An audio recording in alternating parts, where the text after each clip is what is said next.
Прегрупација и проширување на опозицијата пред локалните избори од Демократската обнова на Македонија информираа дека ја напуштаат коалицијата со СДСМ.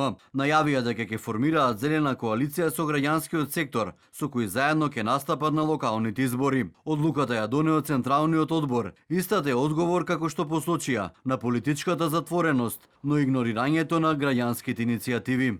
Тивките коалициони партнери во 2 наврати едногласно гласаа за ограничување на граѓанското право на учество, ги избришаа независните кандидати од изборната игра. И затоа со оваа одлука го најавуваме формирањето на коалиција за зелена иднина, отворена платформа за идеи, заедничка акција и поддршка на автентични локални кандидати од граѓаните за граѓаните, наместо следбеници, дом ќе гради, инклузивни политики со соработници.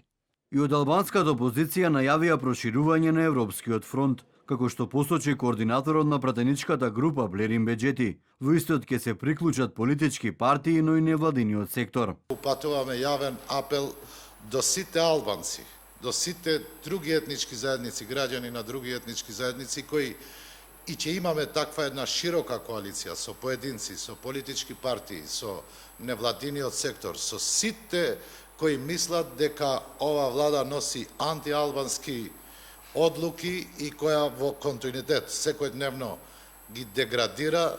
Од Европскиот фронт велат дека се уште се реализираат кадровските решенија во однос на кандидатите за локалните избори. Со слични информации излегува владината вреди. Отаму изјавија дека се уште немаат утврдено кандидати за престојните локални избори, бидејќи процесот на истражување на јавното мислење е во тек. ВМРО и СДСМ пак веќе ги објавија поголем дел од кандидатите, кои ќе се тркаат на локалните избори во октомври оваа година.